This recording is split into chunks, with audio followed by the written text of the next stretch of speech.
Da habe ich gezeltet. Jetzt geht's runter nach Parsan. Zu meinen Schmerzen haben sich jetzt noch Schulterschmerzen links und Knieschmerzen rechts gesellt. Die Schulter, die bahnt sich schon ein paar Tage an. Ich weiß nicht, ob es vom Tragen kommt oder vom Schlafen. Die Untergründe sind hier doch sehr, sehr hart. Also kann sein, dass ich mir die auch verlegen habe, weil ich auch meistens auf der Schulter irgendwie liege. Beziehungsweise ich wechsle da immer, aber ja, meistens liege ich auf der linken Schulter. Ja, muss ich mal gucken, wie sich das entwickelt. Knieschmerzen, ja, das ist eindeutig von den heftigen letzten 2 Tagen mit mehreren ultra krassen Anstiegen und Abstiegen. Da bleibt das natürlich nicht aus. Aber es ist schon unangenehm, sag ich mal. Fußschmerzen sind dafür besser geworden. Also die Blasen, also ich habe zwar auch noch mal ein paar neue zwischen den Zehen und so, aber die stören jetzt nicht so. Und die Blasen unter den Füßen und an den Fersen, ja, die sind jetzt so im akzeptablen Bereich, sage ich mal. Druckstellen sind trotzdem noch da, so, ne, aber passt eigentlich. Also es war schon wesentlich schlimmer. So, jetzt werde ich einfach mal gucken, wie sich das Ganze entwickelt hier. Aber die nächsten 2 Tage, also heute und morgen, werden auch ein bisschen einfacher. Übermorgen soll es wieder ein bisschen knallhart werden. Aber naja. Ja. Ach, wisst ihr was? Ich bin schon auch ein bisschen froh, wenn ich den finalen Part erreiche. Witzigerweise ist auf dem letzten Part auch der höchste Punkt des gesamten Trails zu finden. Obwohl wir da eigentlich schon längst raus sind aus dem Hochgebirge. Also ab Parsan beginnt der höchste Teil des Pyrenäengebirges, wo dann auch der Aneto ist. Das ist der höchste Berg der Pyrenäen. Der ist, weiß ich jetzt gerade gar nicht, knapp 3.500 Meter hoch, glaube ich. Oder 3, 4, irgendwie sowas. Und ja, könnte man ja meinen, dass man da eigentlich an den höchsten Punkt auch des Trails erreicht. Aber nein, der wird erst in der allerletzten Section von 5. Also wir entern heute Section 3. Und in Section 5 wird man erst den höchsten Punkt erreichen. Das finde ich ganz amüsant. Aber der ist auch nur unwesentlich höher als andere Punkte. Nichtsdestotrotz ist die Section 5 mit leichten Wegen, mit weniger Steigung verbunden. Da ist man teilweise dann auch nur noch auf ein paar 100 Metern Höhe und später natürlich dann auch wieder auf Meeresspiegel. Und ja, da freue ich mich schon so ein bisschen drauf. Einfach mal wieder ordentlich Strecke machen. Aber jetzt geht es erstmal in Section 3 und die soll ja wohl wirklich absolut spektakulär werden. Ich bin sehr gespannt.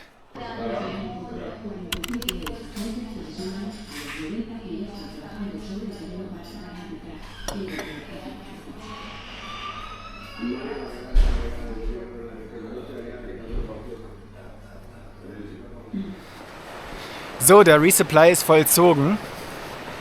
War ein ganz guter Laden eigentlich. Also es gibt noch viel größeren, der ist da. Der macht aber erst so um 10 auf.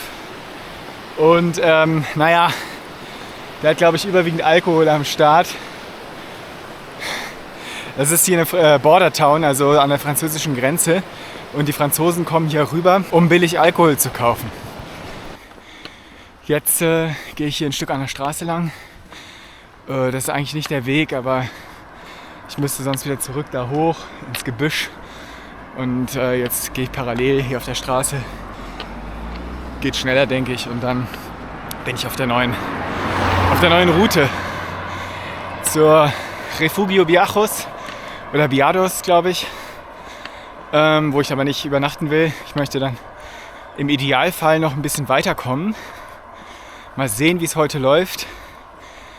Es wäre dann heute ein 30er wieder mal. Allerdings, also wir haben gleich wieder eine ordentliche Steigung, aber die ist wohl relativ moderat.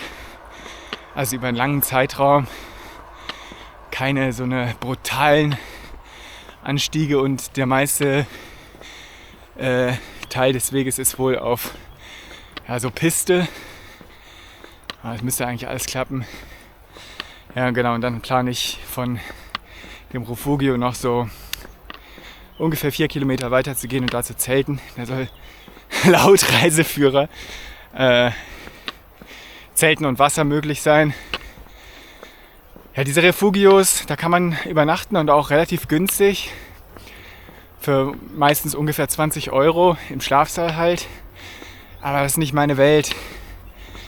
Also kann schon sein, dass ich das irgendwann mal mache, wenn es sich einfach gar nicht anders ergeben kann, weil es halt einfach keine Zeltplätze unterwegs gibt oder was.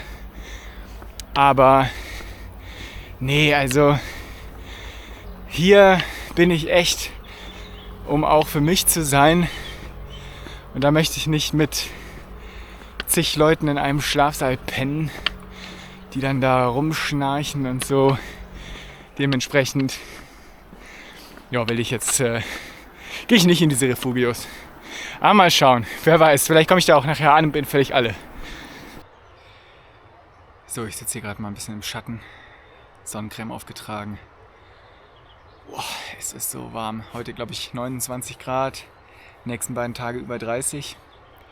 Und ich bin gerade die ganze Zeit am Aufsteigen.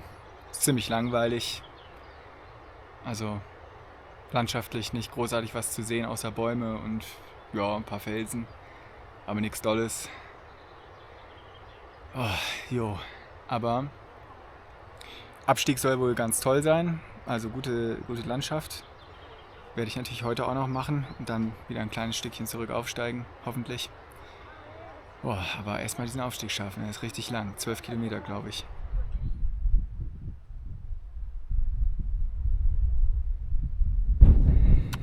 So, ich habe es nach oben geschafft. 12 Kilometer Anstieg. Es war richtig anstrengend. Und da geht's weiter. Das sieht doch ganz nett aus. Ob das da hinten schon Aneto ist, der höchste da? Man weiß es nicht.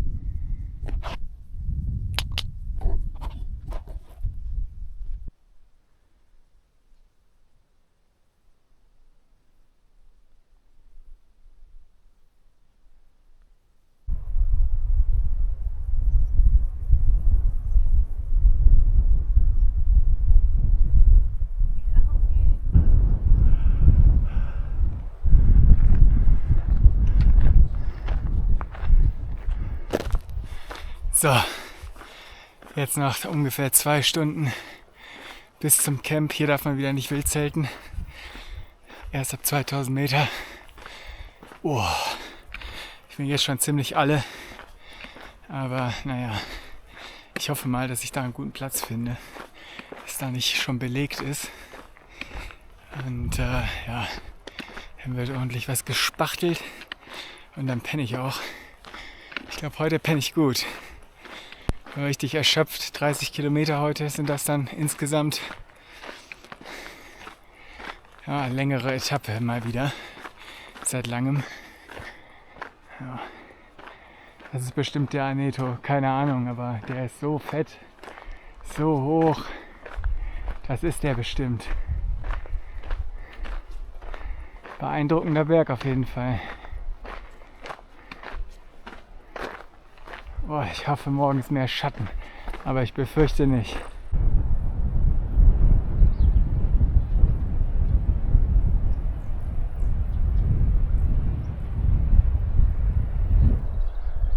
Leute, ey. Ich bin echt fix und fertig.